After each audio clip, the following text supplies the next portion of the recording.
Oi pessoal, aqui é a Thalita e bem-vindos à Casa da Coruja. Aproveitando que o Halloween é amanhã, eu resolvi trazer para vocês hoje 5 livros que não são exatamente livros de terror, mas são livros que me deixaram muito angustiada quando eu li. Eu vou começar falando do livro que eu li mais recentemente, que é Quando os Adams Saíram de Férias, do Mendel W. Johnson. Esse livro, eu vi uma recomendação dele aqui no YouTube há muitos anos atrás e eu fiquei louca procurando esse livro muito tempo. Ele estava super esgotado aqui no Brasil, até que a Dark Side lançou ele recentemente. Assim que lançou, que eu vi que tinha lançado, corri para comprar e não me arrependo porque eu adorei esse livro. Aqui a gente acompanha a história da Bárbara, que ela é babá de duas crianças, um menino de 13 anos e uma menina de 10 anos. E quando os pais dessas crianças precisam sair de férias, precisam viajar, daí o título, Quando os Adams Saíram de Férias, ela fica na casa dessa família cuidando das duas crianças. E a relação dela com essas crianças sempre foi muito boa, as crianças sempre aparentaram gostar dela, tratavam ela com respeito, mas quando essas crianças se veem sozinhas, sem os pais, elas resolvem fazer uma brincadeirinha inocente com essa babá. Elas e mais 3 amigos que são um pouco mais velhos que eles, têm ali os seus 16, 17 anos, resolvem sequestrar a babá, fazer uma brincadeira que eles vão prender ela, manter ela ali em cativeiro para ver o que acontece, para ver como que é ter esse poder sobre outra pessoa. Só que o que começa como uma brincadeira, com o passar dos dias que a babá continua ali presa, vai só escalando e vai atingindo níveis muito perturbadores. E os dois pontos de vista dessa história, eles dão muito nervoso na gente enquanto leitor. A história é escrita em terceira pessoa, então a gente acompanha tanto os sentimentos e os pensamentos da protagonista enquanto ela tá presa, tentando sair daquela situação. E é muito interessante que a gente vê ela sempre pensando como ela sendo adulta. Ela, meu Deus, eu que sou adulta, eu que tinha que estar no controle de tudo aqui. Como eu deixei chegar a esse ponto, como eu não vi eles arquitetando todo esse plano. E ao mesmo tempo a gente acompanha também o lado das crianças. E a gente vai vendo como crianças podem ter pensamentos deturpados já desde cedo, que a gente vai vendo essas crianças normalizando a violência, e cada vez que o nível de violência se torna normal para elas, quando elas já repetiram aquilo vezes suficientes, elas vão para o próximo nível de violência, e isso só vai crescendo. E ver isso do ponto de vista de uma criança falando que vai fazer determinadas coisas, uma criança pensando determinadas coisas, quebra muito a nossa expectativa enquanto o que a gente vê numa criança, o que a gente espera de uma criança, que a gente espera que seja aquela pessoa inocente, sem pensamentos ruins. E na verdade, esse grupinho aqui não é nada disso. O segundo livro não é um livro de terror, é um livro de suspense, é um terror da vida real, porque é uma coisa que pode acontecer com qualquer um à nossa volta, e talvez esses livros sejam mais aterrorizantes do que você ficar imaginando um monstro correndo por aí, mas é o livro No Escuro, da Elizabeth Hames. Nesse livro a gente tem a protagonista que sempre foi uma pessoa festeira, cheia de amigos, que adorava sair, curtindo a vida de solteira, até que ela conhece um cara super lindo, maravilhoso, educado, encantador, que conquista ela e conquista todas as amigas dela. Todo mundo acha que ele é o partido perfeito. Quando eles começam a namorar, ela vai vendo que na verdade as coisas não são bem assim. Cada dia que passa, cada mês de relacionamento que passa, ele vai se tornando um cara mais agressivo, manipulador. Vocês já estão percebendo pra onde eu tô indo com essa história, né? Aqui a gente tem um relato de um relacionamento abusivo. Eu nunca vivi um relacionamento abusivo, mas olhando de fora, me pareceu uma experiência muito real. Se eu fosse imaginar como será que um relacionamento abusivo se desenvolve, eu acho que a forma como a autora conduziu o livro pode se aproximar muito da realidade, porque a gente vai vendo ele destruindo a Cat aos pouquinhos. A Cat é a protagonista, não sei se eu já falei. Mas a gente vai vendo ele destruindo a confiança dela aos poucos, vai vendo ele isolando ela dos amigos aos poucos. Ele começa tudo maravilhoso e aos pouquinhos ele vai se mostrando, vai submetendo ela à vontade vontade dele, fazendo ela acreditar que ela é um nada, que ela não presta pra nada e que ela deve toda a vida dela a ele. E o terror desse livro tá justamente nessa vivência dela, porque a gente vai vendo ela caindo nessa espiral num primeiro momento sem perceber, e quando ela percebe, ela já tá tão envolvida naquilo ali que é muito difícil para ela conseguir sair. O livro ele se passa alguns anos depois que a Cat já teve esse relacionamento e saiu desse relacionamento. O livro ele mostra as consequências desse relacionamento também, porque no presente a Cat é uma pessoa muito fechada, ela não gosta de abrir a sua vida pra ninguém, ela não tem muitos amigos, ela não sai mais, ela mudou completamente a sua personalidade, e é justamente ela revisitando esse passado e tentando romper ali com esses traumas que esse relacionamento deixou na vida dela, além de ter ali o elementinho do thriller, do suspense, que eu não vou falar pra não quebrar, pra não dar spoiler do livro. Mas enfim, eu achei muito interessante esse livro justamente porque eu achei a construção do relacionamento abusivo, eu acho que ela se aproxima muito do que acontece na realidade. A gente não pode ter uma lista de melhores livros de terror sem ter um livro do King. Eu já li uns 10 livros mais ou menos do King, não sou uma super fã, a maioria dos livros dele eu acho fica ali em 3 estrelas, mas Cujo foi um livro favoritado da minha vida, um livro que eu gostei muito. Aqui também a gente não tem aquele terror super clássico, vocês vão ver que é uma situação meio diferente de terror, mas a forma como o King cria a ambientação desse livro é de tirar o fôlego. Aqui a gente tem a história da Donna, ela mora em Castle Rock, quem é super fã do King sabe que essa cidade vive aparecendo em alguns livros dele. Então a gente tem a Donna que num belo dia ela precisa consertar o carro dela tá dando problema, ela tá sozinha com o filho em casa, ela pega o filho e decide ir até a oficina. Chegando na porta da oficina, o carro pifa de vez, não liga mais. Mas enfim, ela está na porta dessa oficina, ela vai abrir a porta do carro para sair e chamar o mecânico. De repente vem um São Bernardo de 90 quilos pulando, enfurecido em cima dela, tentando assim morder ela, destruir ela. E ela fecha a porta correndo com medo daquele São Bernardo. E quando ela repara mais no cachorro, ela vê que o cachorro está com raiva. Com a doença raiva, não um sentimento raiva. E a partir desse momento a gente tem o desenvolvimento da história do livro, que é o quê? O tempo inteiro a Donna e o filho dela sentados dentro desse carro, tentando sair para chamar alguém, para chamar ajuda. Esse livro ele se passa no início da década de 80, então a gente ainda não tem celular, não tem uma forma de comunicação.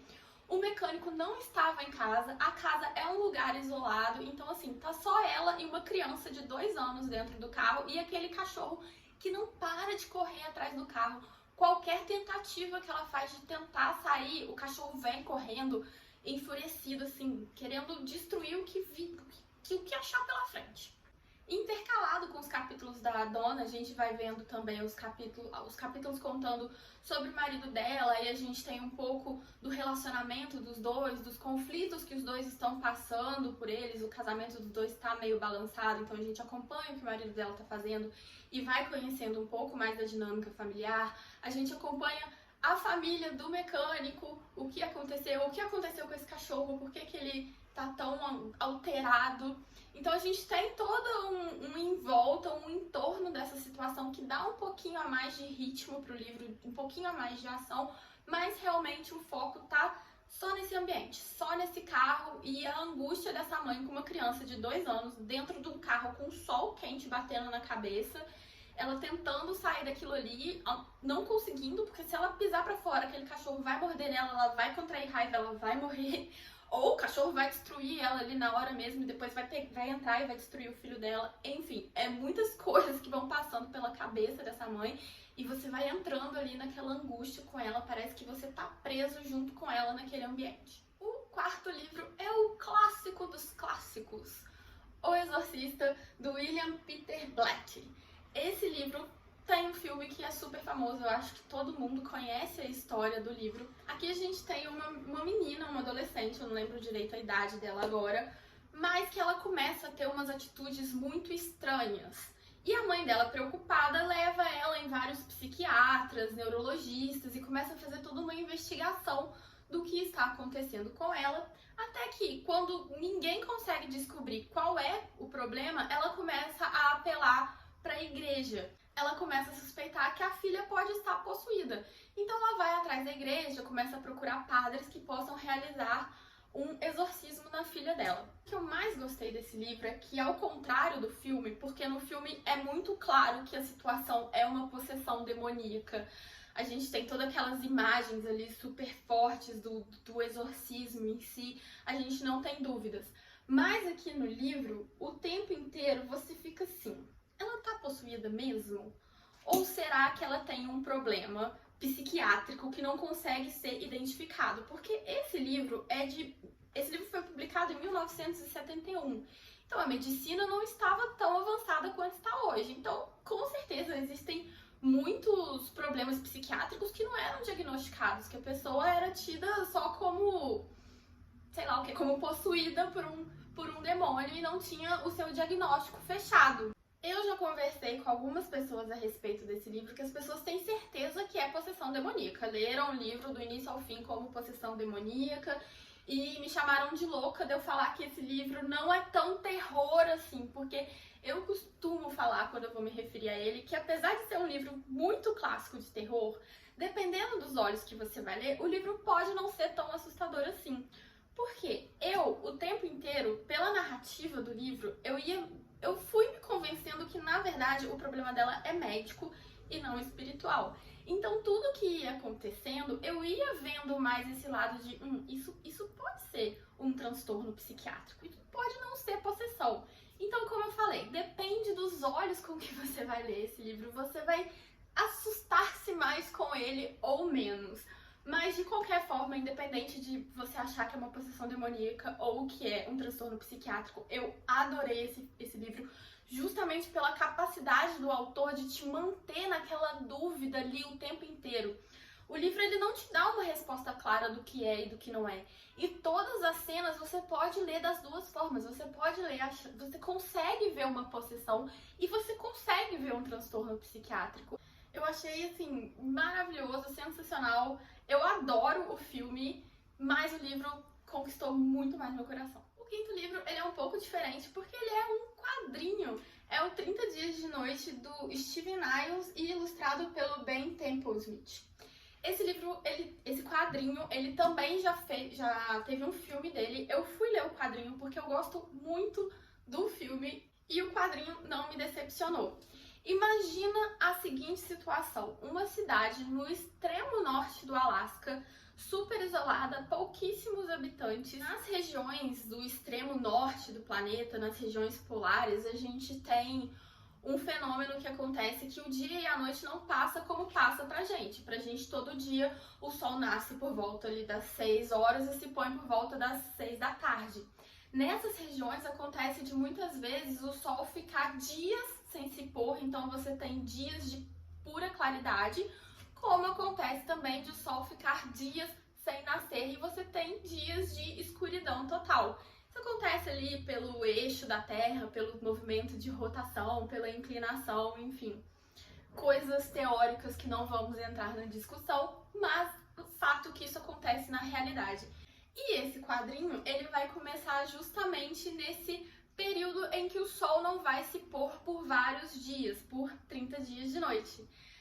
A gente tem essa população dessa cidadezinha, uma população super pequena, que está se preparando para esse período que vai ficar na escuridão total. Então eles estão vendo se eles têm energia suficiente para durar por todo esse período, se os geradores estão funcionando, se eles têm comida suficiente. Enfim, fazendo os preparativos para que a cidade possa passar por esses 30 dias de uma forma tranquila.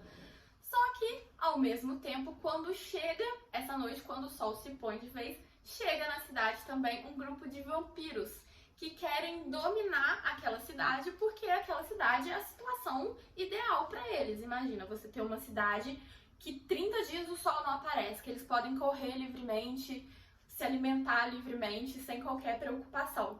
Então eles aproveitam esse período dos 30 dias de noite para atacar essa cidade e tentar conquistar essa cidade para eles. É uma história bem, assim, raiz de vampiro. A gente tem vampiros que tem medo de crucifixo e medo de sol. E é aquela história bem dos vampiros perseguindo humanos. E entre os livros que eu trouxe aqui, é o terror mais clássico que a gente tem aí, os monstros de terror mesmo. Mas, ao mesmo tempo, eu não acho que é uma história que dá super medo, hein? De todos que eu falei, eu acho que medo mesmo, na raiz da palavra, o que mais dá é o exorcista, porque existe a possibilidade dessa pessoa estar possuída. Esse aqui já vai mais para aquele imaginário popular mesmo, do que seriam os vampiros. Mas ainda assim, eu adorei essa história. Posso estar influenciada pelo fato de eu ter adorado o livro, mas eu gostei muito e eu acho a arte desse quadrinho muito bonita também. Eu não sei muito bem como se eu vou conseguir mostrar pra vocês, mas é um quadrinho mais escuro justamente, né, gente? Estamos em 30 dias de noite, mas eu acho a arte dele muito bonita. Espero que vocês tenham gostado das minhas 5 indicações de livros perturbadores para entrar no clima de Halloween. Deixa aqui embaixo pra mim qual o livro que mais te perturbou quando você leu e eu vejo vocês no próximo vídeo. Tchau!